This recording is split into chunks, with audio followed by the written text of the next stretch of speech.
Hello, welcome to Therapy Talk with Tammy and Pauline. Today we have a treat for you. But if you haven't been here before, Therapy Talk with Tammy and Pauline, we're two different therapists from two different locations, even two different time zones. We bring you quirky, crazy, but informational stuff on mental health. But today we have a celebrity with us. Today we have Dr. Liz. Dr. Liz, tell us a little bit about yourself. Hi, it's so great to be here, Tammy and Pauline. I'm super excited. I'm a clinical psychologist in Asheville, North Carolina, specializing in mind-body medicine, specifically brief mindful hypnosis. And you may be wondering, why the heck are we dressed up in superheroes? Well, take it from here. Stay tuned to the end to figure out why. Okay, thank you, Liz. Sorry. I should have passed it off. So yes, we are superheroes today because not all superheroes wear capes, but today, dang it, we're gonna wear capes. So I am Captain Cerebral. Pauline, who are you today? I am a queen hero. Yas, queen. Dr. Liz, who are you today? I am Duff Woman from The Simpsons, so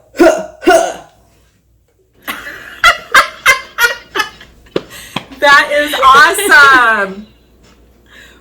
Okay, so here's what to expect today. We're three therapists, and so we are going to discuss why it's important for us to engage in self-care. However, we also want to discuss warning signs, so things that let us know that it is time for us to engage in these self-care practices. And then towards the end, we're going to talk about 3 personal ways in which we as therapists engage in self-care practices. So Dr. Liz, could you start us off by talking about why it's important for us mental health professionals to engage in self-care practices? Well, thanks, Pauline. And spoiler alert, therapists are humans too. And yeah, I know. It's true. We have to take care of ourselves. We got to take care of our minds, our bodies, maybe even see our own therapists. Yes, therapists see their own therapists. That's the making of a great therapist. So there's a lot to learn. Even if you're a therapist or you're not a therapist, stay tuned to figure out how you can take better care of yourself. Doctor's orders. Ooh, yes. So therapists and mental health providers, probably a lot more people than that, but they usually are good at identifying when people need self-care. Now, I talk about it in sessions all the time. I'm like, it sounds like you need to do some self-care. But if somebody were to point the fingers at me and say, do you do self-care? I do, but I struggle. I don't know if you guys do. And that's what this channel, or that's what this episode is all about. So what is self-care? Oxford Dictionary says self-care is the practice of taking action to preserve or improve one's health. So self-care is basically taking care of yourself. And what I like to think, you know me and my props, guys. Yes. All right, this is really Oh, wow. But talk about balance. And I'm a Libra, so this is very appropriate for me. So we're talking about putting, like, if we put like a bunch of home life stuff in here, oops, I'm not hanging on to it correctly. The other area isn't balanced, or if we're working so much, we're not taking care of ourselves, or if we're partying too much, and not taking care of whatever, it's all about balance. So self-care is about balance, right, guys? Easier said than done, that's for sure. That is true. And I love seeing the balance, because just like balance and just like justice, self-care is not earned. It is a fundamental, basic human right. We got to take care of our bodies and minds, or they just will not run correctly.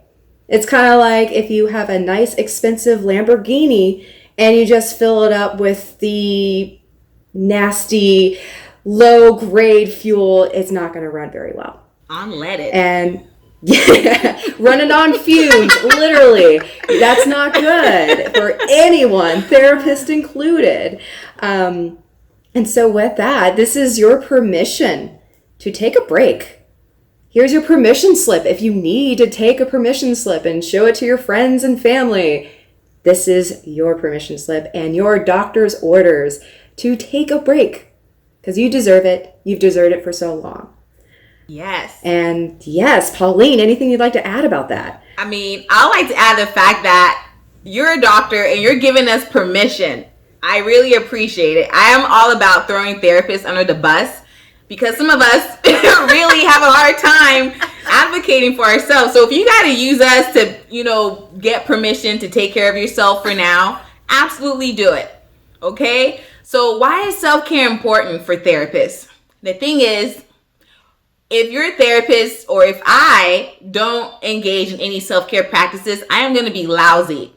I'm going to be a lousy professional. I'm not even going to be a professional. The thing is, your sessions that you paid for and your insurance are going to be about me. You're going to leave your sessions. You're going to be like, wait, I didn't even get to talk about my relationship stuff. I heard about my therapist and her issues. Okay, we'll follow up next week, I guess. Your therapist's attention is going to be split. That means they're probably 50% in the session and 50% in some mamby-pamby land trying to figure out how to pay their taxes. I don't know. That's not what I think about.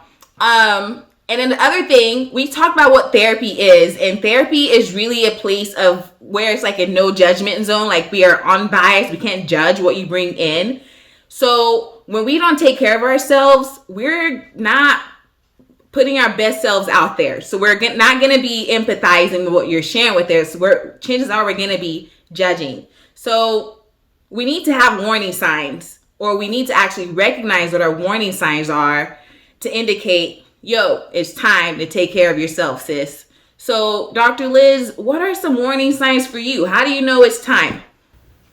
Yeah, I love the warning signs because sometimes you're not even aware of your own warning signs. And I think it's so helpful to cast awareness on this and maybe get in your friends and family. Ask what they notice of when you are running on fumes.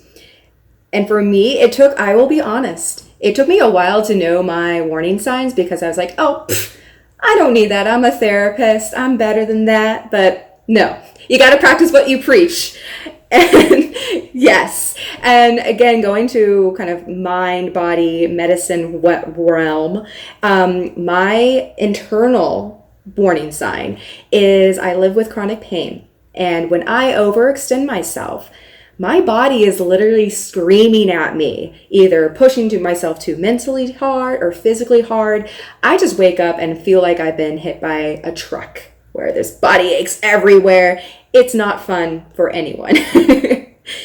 And a recent development as far as like an external physical reminder is my kitchen sink. So my mental health, it was representative of my state of my sink, my mental sink too, garbage disposal. But when the dishes start to rise, that's when I need to know that I need to take time to take a break, to slow down, actually do my dishes and just throw them into the dishwasher. So self-care can include chores as much as you may not want to do them. I like that. Yeah. Definitely. So Tammy. Oh, sorry. Tammy. Good. Yes. So thank you for that. I love your sink analogy. That's very applicable. So with me at work, it's like probably two different things, work at home. At work, I get burned out if I'm not taking care of myself, if I'm not getting adequate enough sleep, if I'm not drinking enough water. But for me, sleep is huge. If I'm not getting enough sleep, I'm easily get burned out. I also get a lot of eye strain, from looking at the computer, doing notes, and, all these Zoom calls that we do.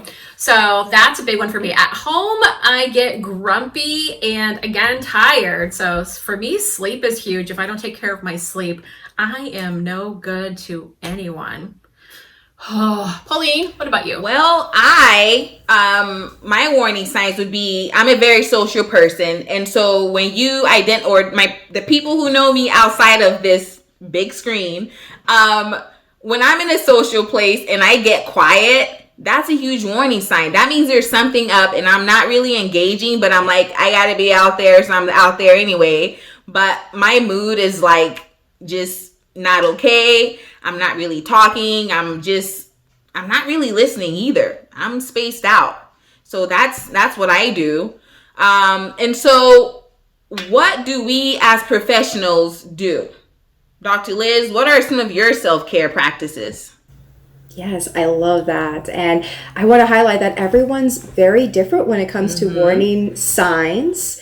We're all operating differently. And same applies to how we can nourish our bodies and minds through self-care. Yes, and spoiler alert, self-care is not just buying a candle from Bath and Body Works, lighting it and calling it a day. No, even though it smells really good, applewood and amber. Ooh, amazing. Yes, I love that. If only we can have smell-o-vision right now, right? And it's one of those flickering candles that stimulates like a firewood sensation. Oh, yeah. Okay. Yes. With the You craft- fancy, queen. You fancy. Yes. I think actually, I lied. It's not Bath and Body Works. It's Target. So hey, even better. Target. Target. You got it. You got it. But looking at mind-body medicine, my specialty, I love it. Practice what you preach to a T. I like to go through both mindfulness as well as some body work. So starting with mindfulness, again, the power of your breath. You need to breathe. Giving yourself permission. Yes, right even now, take a deep, wonderful, and cleansing breath in. Out through the mouth. Maybe even taking a sigh. This may be the first time you actually caught your breath. And it's amazing that one single breath can make a difference. And I love this metaphor that you gotta inhale and you gotta exhale too. You can't be inhaling, doing. So really giving yourself permission to slow down. And the wonderful thing is that mindfulness can be done anytime, anywhere, even on the go. So if you're interested in more of a formalized practice or even guided meditations, I got you. So I will link in above here a guided meditation called the container exercise, where you can pour your unhelpful thoughts and feelings right into your own creative jar, whatever it may be, stress, anxiety, anger, sadness, FOMO, and just put it to the side. You can pick it back up later, but maybe you don't want to, and that's okay. Leave it over there. Yes, it is far, far, far away. On the street, on the curb. Yes, as far as you needed to go. Yes, and just like how Tammy and Pauline love their props, I love my props too, especially for body work, because your issues remain in your tissues. A lot of chronic stress, yes, gets stuck into your body. And that's why self-massage and body work and working out can be really great. But I have a few props here, and they may look a little bit like adult pleasure toys. They are not. So I got two options for you. So the first one is a massage ball that vibrates. Yes, so you press the button and whoo, you probably hear the vibration over here for those who can't see. Multiple vibration intensities. Ooh, I love a good vibration. Good vibes everywhere, yes. And the great thing about this is that it's so small and compact. It's a little massage ball. You don't need it to be vibrating. But what I love to do if I'm having a really bad body day, I just pop this behind my chair, maybe turn on a vibration, and I'm getting a massage while I am doing therapy with my clients. So, multitasking to a T. Hey, yes. That is awesome. I'm taking that idea. Yes. And hey, you can even massage your feet while you're doing telehealth. So I'll link this to the description. It's on Amazon. The only thing I buy is from Amazon anyway, so it's pretty awesome. It's convenient too. I know, right? Just get it delivered so you don't have to get a masseuse, because masseuses are kind of iffy when it comes to COVID times right now. Just, you don't really think about people touching your body. You don't know where those hands have been. On other bodies. Yes, on a lot of other bodies, which you don't really think about all the hygiene stuff. Yeah. Except for now. Now I'm mortified. So I have another prop for you if you want to be your own personal masseuse. And it looks weird, so here it is. For those who are watching via video, you can twirl it, you can do other things. It is a Theracane. No, it's not. It's a Theracane, which basically, depending on wherever you want to put it, you can give yourself a massage. So behind the neck, even those little knots right behind your freaking scapula or between the shoulder blades, you just pull and it comes out. It's like a trigger point massage. So you can't probably do this with a client on board, but hey, after therapy, that's my go-to, is just literally get the stress out of my body and mind. Yes, that's cool. It looks like the symbol that Prince has. It has a name, but I can't remember, but I see Prince all over that. Oh my god, yes, if only it was purple, but it's blue, alas. The artist otherwise known as... Fun fact, I met Prince. What? I did. I have a fun story. Oh my goodness. Maybe for a different time. I did. That's incredible. I'm jealous. Talk about FOMO. Let me put my FOMO in a cup and just... Right, we're not that cool, Tammy. Oh, I was a baby back then. That was a long time ago. Anyway, so while you were getting your props out, I grabbed my props. So one of my go-to things is this is one of my dogs. This is Piper. Say hi, Piper. Hi. She's not very thrilled. So cute. But yeah, so one of my go-to things after a long day, if I'm stressed out or having a long discussion with somebody over the phone, I'm like, oh, I just don't want to talk right now. Anyway, it's easy for me to reach out and touch my pets because I got 5 of them. So, and I would have probably 25 more if I could. So I'm a crazy pet lady. But yeah, I think, it reduces your stress, it reduces your anxiety, and it's awesome self-care for me is taking my pets. And if I know if I'm gonna have a stressful day at work, I'll bring my puppy to work with me, and that helps me kind of like just ground myself and just be there more present with my clients too. Another thing I do is I collect props.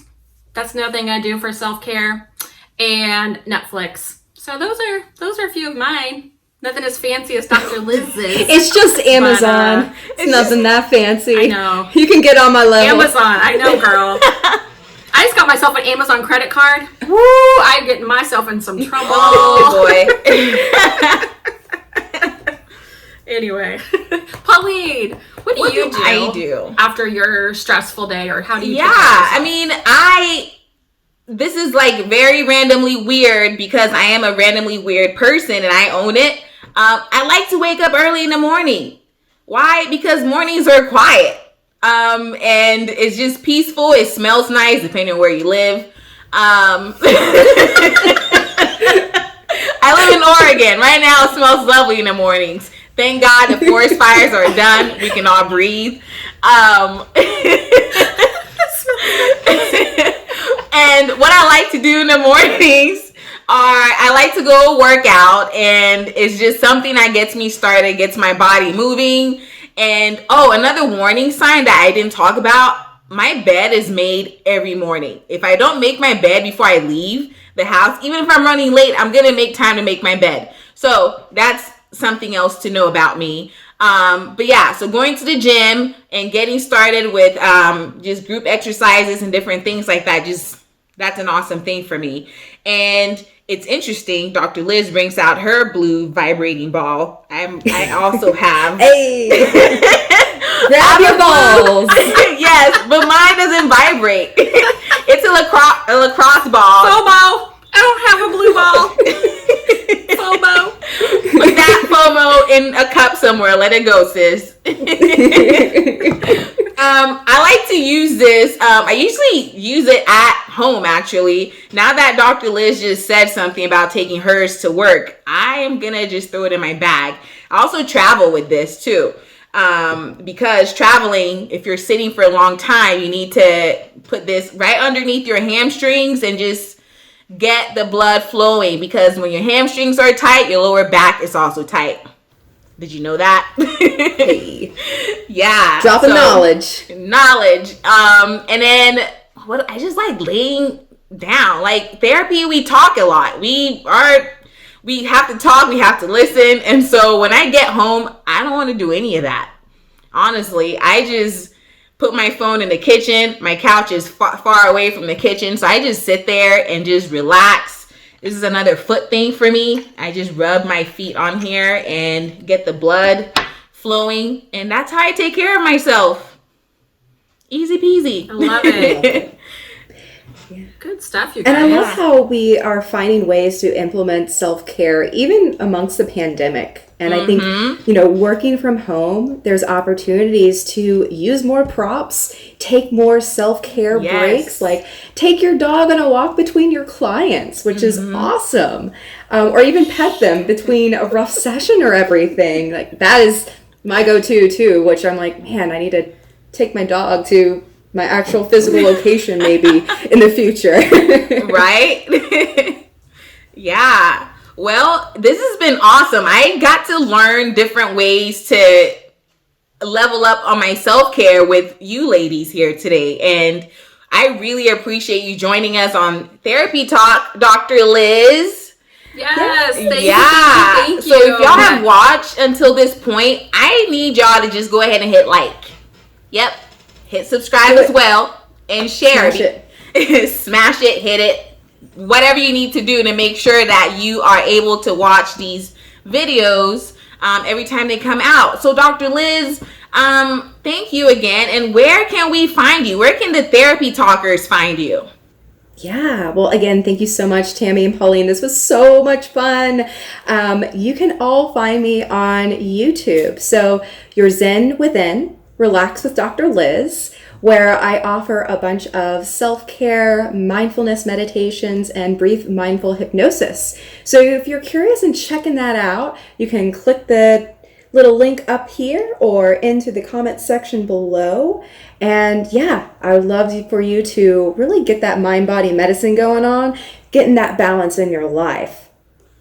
Yes. Yes. And so that's it for today. We did our first collab and we provided a lot of information. And so the information that we provide is going to be in the description below.